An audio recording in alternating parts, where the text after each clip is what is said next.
Bienvenue sur ce résumé de Vous pouvez lire n'importe qui. Ne vous faites plus jamais avoir, mentir ou exploiter de David J. Lieberman, PhD. Découvrons ensemble ce joyau. Point clé 1. Démasquer les conversations silencieuses. Dans notre monde de bavardage incessant, que diriez-vous si quelqu'un vous disait que les conversations les plus bruyantes se déroulent dans le silence? Nous nous engageons quotidiennement dans d'innombrables interactions, envoyant et recevant sans le savoir de nombreux signaux. Prenons par exemple une salle bondée, un café animé ou une conférence d'affaires. Dans ces lieux, les gens ne se contentent pas de parler. De petits gestes comme regarder sa montre, se pencher pour écouter une histoire passionnante ou croiser les bras montrent ce qu'ils pensent vraiment. Ces indices silencieux constituent un solide moyen de communication. Le silence peut révéler des histoires cachées.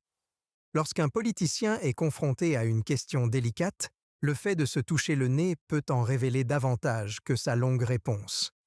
De même, lors d'une réunion, si les participants se penchent et établissent un contact visuel lorsque quelqu'un présente une nouvelle idée, c'est qu'ils sont généralement intéressés. Un regard détourné ou une inclinaison de la tête peut montrer que l'on a des doutes. Cependant, il ne s'agit pas seulement de détecter la malhonnêteté ou l'affirmation. Il s'agit de comprendre véritablement les gens qui nous entourent et d'entrer en contact avec eux. Imaginez un monde où vous pouvez discerner un enthousiasme sincère d'une simple politesse ou un accord sincère d'un scepticisme silencieux. Le décodage de ces signaux améliore nos capacités d'observation et ouvre la voie à des relations plus profondes et plus significatives. Considérez cela comme une mise à jour de votre logiciel de conversation. La prochaine fois que vous participerez à une discussion, regardez au-delà de ce qui est dit. Plongez dans l'océan des indices silencieux, de ces hochements de tête subtils et de ces changements. Au cœur de chaque conversation se trouve une opportunité de se connecter plus profondément, de mieux comprendre et d'évoluer en tant que communicateur. Alors, en route vers l'avenir, embrassons le non-dit. Devenez un auditeur attentif et observez comment chaque interaction se transforme en une fenêtre sur l'âme, vous invitant à regarder de plus près. Le monde parle à voix basse. Il est temps de se mettre à l'écoute et d'entendre vraiment. Point clé 2. Décoder le langage tacite. À un moment ou à un autre, chacun d'entre nous a été confronté à la difficulté de comprendre si la personne avec laquelle il s'engage est réellement présente dans la conversation ou si elle se contente de faire des signes de tête polis. Prenez la posture, par exemple. C'est un indice souvent sous-estimé. Une personne penchée en avant est comme un livre ouvert, enthousiaste et curieuse. En revanche, si quelqu'un se penche en arrière ou jette continuellement un coup d'œil à sa montre, il se peut qu'il soit ailleurs dans ses pensées, mentalement à des kilomètres de là. David J. Lieberman illustre ce point de manière frappante à l'aide d'un scénario réaliste. Imaginez que vous êtes dans un café et que vous présentez une nouvelle idée commerciale à un partenaire potentiel. Le contact visuel direct, l'imitation de vos gestes et l'empressement à poser des questions pertinentes témoignent de son intérêt. En revanche, s'il est davantage absorbé par son téléphone ou s'il se contente de réponses superficielles, cela peut signifier que la conversation n'est pas aussi intéressante que vous l'espériez. Les individus peuvent mieux saisir ces nuances par l'observation que par les mots. Lorsqu'une personne maintient un contact visuel prolongé et ciblé, cela peut indiquer une connexion authentique. En revanche, si ses yeux se promènent fréquemment, cela peut révéler une gêne ou une distraction. Il y a aussi la danse hypnotique du miroir. Avez-vous déjà remarqué que deux personnes très proches l'une de l'autre au cours d'une conversation peuvent, sans le vouloir, refléter les mouvements ou les postures de l'autre? C'est un signe clair d'intérêt mutuel et d'alignement. La véritable connexion transcende les mots.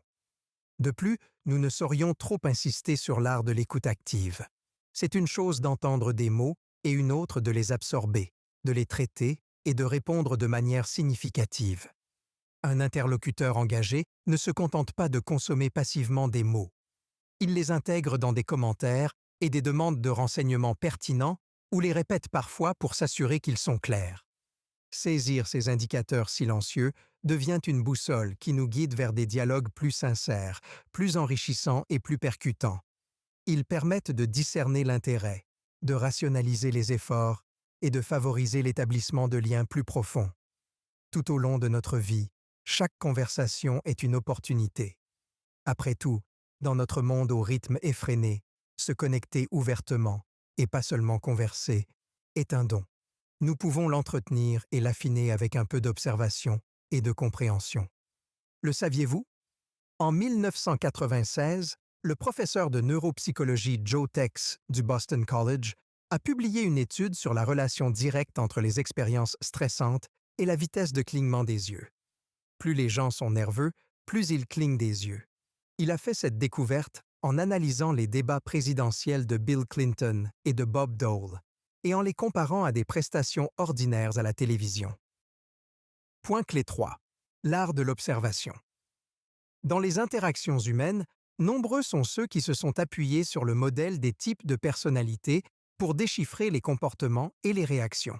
Pourtant, une méthode plus approfondie permet de pénétrer plus profondément dans la psyché humaine. Cette méthode, appelée SNAP, Analyse et profil stratégique non invasif, nous incite à ne plus nous concentrer sur les grandes catégories, mais sur des actions et des schémas non-verbaux plus nuancés et spontanés. La force de l'approche SNAP réside dans l'accent mis sur la spontanéité. Prenons l'exemple de deux personnes, toutes deux qualifiées d'introverties. Bien qu'elles présentent des similitudes générales, leurs réactions spontanées peuvent raconter une histoire différente. Par exemple, lorsqu'un inconnu vous adresse la parole dans la rue, vous pouvez éviter le contact visuel par timidité, alors que le regard d'une autre personne peut être ailleurs, perdu dans la contemplation. Plus nous observons les gens, plus nous remarquons les différences dans leurs réactions qui cachent leurs motivations et leurs sentiments. Lorsque nous voulons que les gens nous apprécient, nous agissons de manière peu naturelle pour donner l'image que nous souhaitons. Examinons un autre scénario, celui de la négociation. Imaginez deux participants, tous deux qualifiés d'assertifs selon les normes conventionnelles. Au fur et à mesure que la discussion s'intensifie, leurs signaux tacites divergent. L'un peut inconsciemment serrer les poings, signe évident d'une frustration croissante, tandis que l'autre reste calme, avec une posture détendue et un regard confiant. Ces indices non-verbaux, qui passent inaperçus aux yeux des non-initiés, sont précisément là où la méthode SNAP brille, en fournissant un aperçu plus clair et plus nuancé que les types de personnalités généralisées. Ce changement n'aide pas seulement à comprendre. Il sert de pont, favorisant des liens plus profonds. En évitant les grandes catégories, nous sommes à l'écoute des émotions et des pensées authentiques du moment. Cette approche favorise non seulement l'empathie, mais renforce également notre capacité à communiquer efficacement. Après tout, c'est dans ces moments bruts, non planifiés, que le vrai caractère émerge. Lorsque vous vous interrogez sur le désir d'une personne pour quelque chose, considérez ce qu'elle fait, pas nécessairement ce qu'elle dit. David G. Lieberman, Ph.D. Adopter l'approche SNAP n'est pas seulement une stratégie, mais un état d'esprit. Il s'agit de valoriser l'authenticité plutôt que les idées préconçues et de reconnaître qu'en chaque personne réside une multitude d'expériences, de sentiments et d'impulsions. Alors que nous évoluons dans notre monde social, mettons-nous au défi d'aller au-delà de la sécurité des étiquettes. Point clé 4. Les couleurs de la cognition. Nous pouvons voir chaque idée comme une couleur différente dans notre esprit. Uniques et brillantes, les pensées proviennent de différents endroits, chacune montrant un nouveau point de vue ou un nouveau sentiment. Nous obtenons de nouvelles couleurs lorsque nous mélangeons des couleurs primaires, le rouge, le bleu et le jaune. De même, les idées de base telles que l'estime de soi, les croyances, les intérêts et la confiance en soi façonnent toutes nos autres idées. Pour beaucoup d'entre nous, ces sentiments fondamentaux proviennent de choses auxquelles nous avons été confrontés ou qui nous ont intrigués depuis notre enfance. Par exemple, une personne qui a connu de nombreuses difficultés dans son enfance peut avoir des sentiments très forts à l'égard des problèmes. Cette attitude façonne sa vision du monde et lui fait voir les choses d'une certaine manière. À l'inverse, certaines personnes se posent beaucoup de questions et veulent découvrir de nouvelles choses. Leur esprit est toujours excité et émerveillé, comme une couleur vive. Mais il n'y a pas que nos pensées et nos sentiments de base qui façonnent notre esprit. De nombreux éléments peuvent modifier notre façon de penser. L'endroit où nous avons grandi, les traditions que nous respectons, Les choses que nous voyons et faisons, et même la façon dont nous nous sentons physiquement, jouent un rôle. Considérez ces éléments comme les pinceaux, les styles de peinture et les techniques des artistes. Ils donnent à nos pensées un aspect et une sensation uniques. Imaginez deux personnes regardant le même spectacle dans la rue. Si l'une d'entre elles a toujours vécu dans une grande ville et vu de nombreux spectacles de rue, elle peut ressentir une chaude nostalgie. Cela lui rappelle son pays d'origine. Mais le même spectacle peut être surprenant et nouveau pour quelqu'un qui vient d'un petit village. Son esprit se remplit de sentiments lumineux et curieux en voyant quelque chose qu'il n'a jamais vu auparavant. Ce qui est vraiment étonnant, c'est que nos pensées et nos sentiments peuvent changer au fil du temps. Nous ne sommes pas limités à quelques couleurs ou aux premiers dessins que nous faisons. Chaque nouvelle chose que nous apprenons et expérimentons est comme un coup de pinceau unique sur une toile. Notre esprit s'enrichit en s'ouvrant à la nouveauté et en essayant de mieux comprendre le monde. Pour vraiment connaître quelqu'un, vous devez voir et comprendre toutes les couleurs qui composent ses pensées et ses sentiments. Soyez curieux et découvrez toutes les nuances et les formes qui font d'eux ce qu'ils sont. Point clé 5. À la recherche de votre moi authentique. Lorsque l'on examine l'essence de la confiance humaine, il devient évident que notre sentiment d'estime de soi a un impact considérable sur la façon dont nous percevons le monde et y réagissons. 6 éléments fondamentaux sont à la base d'une véritable estime de soi. Le respect de soi, la résilience, l'authenticité, l'empathie, les limites, la capacité d'adaptation. Leur influence sur notre comportement est profonde. Imaginez deux collègues au travail. L'un, ancré dans le respect de soi et la résilience, voit dans les commentaires une occasion en or de s'améliorer. Il accueille cela favorablement, désireux d'évoluer. À l'inverse, un autre collègue qui n'a pas cultivé ces traits de caractère peut interpréter le même retour d'information comme un affront personnel et réagir en se mettant sur la défensive ou en se repliant sur lui-même.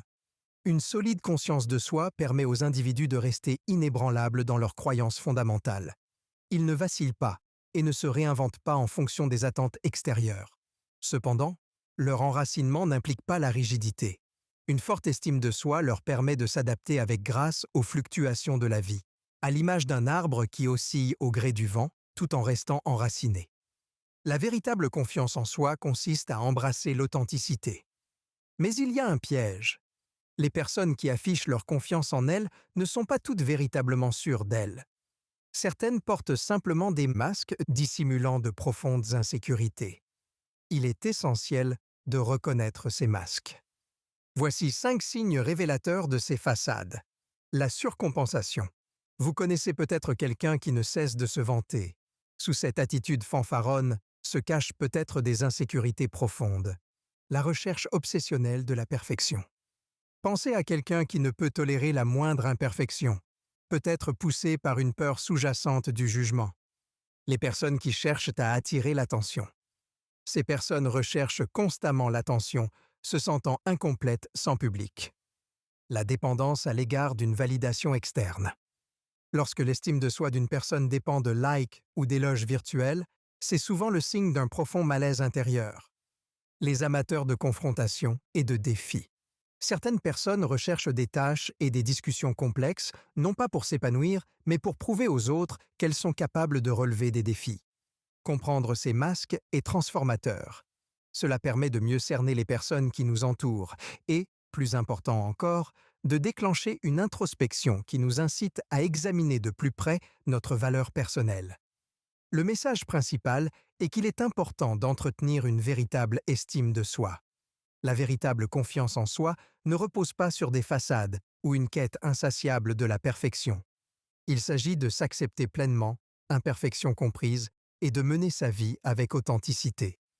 Lorsque nous sommes guidés par l'ego, nous faisons des choses qui, selon nous, projettent la bonne image. David J. Lieberman, Ph.D. Point clé 6. Dévoiler le prisme des personnalités. Imaginez deux types de perception de soi. La façon dont nous percevons notre valeur, estime de soi, la façon dont nous percevons notre importance, ego. Lorsque l'estime de soi d'une personne faiblit, elle peut agir de manière à refléter ses insécurités intérieures. Par exemple, si deux enfants se sentent mal dans leur peau, leurs réactions peuvent être différentes. Le premier peut se sous-estimer, penser qu'il n'est pas important et agir comme s'il était toujours en faute, comme une carpette, personne ayant une haute estime d'elle-même et une personnalité dominante. Voici un problème potentiel. L'enfant qui recherche l'attention et manque d'estime de soi peut nuire aux autres, tandis que celui qui ne se reconnaît pas de valeur et se sent insignifiant peut intérioriser la négativité, pensant que tout est de sa faute. L'enfant carpette. Cet enfant s'excuse toujours, même s'il n'a rien fait de mal. Il se met en quatre pour ses amis, non pas parce qu'il le veut vraiment, mais parce qu'il craint d'être rejeté. Il peut avoir du mal à s'affirmer, estimant que ses besoins ne sont pas aussi importants que ceux des autres. Il essaie de rendre tout le monde heureux, souvent à ses propres dépens. L'enfant qui cherche à attirer l'attention. Cet enfant a besoin d'être sous les feux de la rampe. Il peut être bruyant, impatient et se plaindre constamment. Il cache des sentiments profonds de ne pas être à la hauteur et peut se vanter de se sentir supérieur ou même rabaisser les autres pour s'élever. La victoire est vitale pour lui. Son sentiment de valeur en dépend. Et s'il partage une idée, il peut être contrarié si les autres ne sont pas d'accord. Très commun aux deux types. La personne qui cherche à attirer l'attention peut se mettre en colère, tandis que la carpette peut s'énerver en silence. Tous deux peuvent s'attarder sur des erreurs ou des expériences passées, même si elles n'étaient pas agréables. Leur point de vue sur les situations peut osciller entre le strict bien ou mal et la recherche d'exceptions, lorsque cela leur est profitable. Ils sont susceptibles de prendre les choses à cœur, pensant que tout tourne autour d'eux. Enfin, ils sont toujours en quête de validation, ayant besoin de savoir qu'ils s'en sortent bien aux yeux des autres. La diversité des personnalités enrichit nos expériences. Cet outil peut également servir de boussole dans le monde des adultes, en nous guidant dans le labyrinthe des interactions humaines. L'accepter, c'est promettre des expériences plus riches et des relations plus profondes, en nous permettant d'apprécier chaque individu pour la nuance unique qu'il apporte au vaste spectre du comportement humain. Point clé 7. Faire confiance, mais vérifier. La chose la plus excitante vous attend à la fin, alors concentrez-vous. Maintenant que vous avez appris les bases théoriques, il est temps de passer aux techniques pratiques pour appliquer vos compétences en matière d'observation des personnes.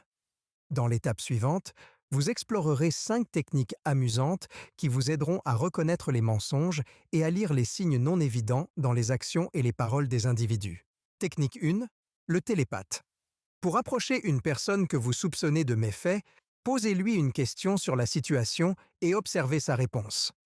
Par exemple, un directeur commercial pourrait demander « On nous a signalé la disparition de fournitures de bureau. Avez-vous une idée de la façon dont nous pourrions y remédier ?» Soyez attentif à la réaction de la personne. Il est probable qu'elle ne soit pas impliquée si elle engage la conversation. En revanche, si elle se sent mal à l'aise et évite le sujet, il peut s'agir d'un signe de culpabilité. Technique 2. Faire appel au docteur Bombay. Dans cette méthode, vous présentez à la personne des options qui ne lui sont pas familières. Son intérêt se portera naturellement vers ce qu'elle connaît mieux. Si elle montre un intérêt ou des connaissances inégales, cela suggère qu'elle possède des informations non divulguées. Technique 3. Que pensez-vous? Plutôt que de porter des accusations, informez la personne et sa réponse révélera si elle cache quelque chose. Cette technique permet d'explorer la manière dont une personne traite les nouvelles informations sans qu'il soit nécessaire d'engager un dialogue conflictuel. Technique 4. Le monde entier est un reflet. Les gens perçoivent souvent le monde comme un reflet d'eux-mêmes. Si une personne considère le monde comme corrompu, elle peut inconsciemment se considérer comme corrompue. À l'inverse, si elle voit des personnes honnêtes et travailleuses, c'est ainsi qu'elle se perçoit elle-même. Ce phénomène psychologique est connu sous le nom de projection. Le fait que quelqu'un mette fréquemment en doute vos motivations ou vos activités peut indiquer qu'il n'est pas sûr de lui. Technique 5. Leçon de langage. Le langage que nous utilisons influence considérablement la manière dont nous interprétons et ressentons les informations. Par exemple, les vendeurs préfèrent dire « accepter les documents » plutôt que « signer le contrat » parce que cela semble moins imposant. Soyez attentifs lorsque quelqu'un utilise des euphémismes, c'est-à-dire des expressions destinées à atténuer l'impact d'un mot ou d'une phrase. Par exemple, si la nouvelle partenaire d'un homme dit qu'elle est amie avec quelqu'un qu'elle a fréquenté auparavant, ses paroles peuvent indiquer qu'elle pense qu'il réagirait mal si elle lui disait la vérité ou qu'elle n'est pas sincère. Le langage utilisé par une personne peut donner une idée de ses inquiétudes quant à la façon dont vous pourriez réagir ou accepter les informations qu'elle vous communique. Développez vos capacités d'observation pour recueillir des informations précieuses et gardez toujours une longueur d'avance. Conclusion. L'interaction humaine est un processus complexe d'indices verbaux et non verbaux. Chaque conversation à laquelle nous participons contient des signaux implicites, dont beaucoup passent inaperçus. Chaque indice offre de profondes indications sur la psyché d'une personne, des éléments subtils du langage corporel aux nuances inconscientes de la parole. L'art de l'écoute active est au cœur de toute interaction constructive. Bien que de nombreuses personnes pensent qu'elles sont douées pour cela, le processus va au-delà du simple fait d'entendre des mots. Il faut se concentrer sur l'interlocuteur, comprendre ses signaux non verbaux et s'intéresser sincèrement à ses sentiments et à ses opinions. Cela permet de combler le fossé qui sépare une simple conversation d'une véritable connexion. En allant plus loin, la méthode SNAP nous encourage à observer ces actions spontanées et non verbales qui en disent long sur le caractère et les émotions d'une personne. En nous concentrant sur ces signaux, nous pouvons mener des conversations avec plus de conscience et d'intention. Cependant, comprendre les autres n'est que la moitié de la bataille. La connaissance de soi et l'introspection sont tout aussi essentielles. Alors que certains se cachent derrière une façade de confiance, d'autres mettent à nu leurs insécurités. Reconnaître nos tendances, faire preuve de bravade ou laisser voir ses sentiments permet des interactions plus authentiques. De plus, les types de personnalités, bien qu'utiles, peuvent parfois enfermer les individus dans des catégories prédéfinies. La véritable compréhension transcende ces étiquettes.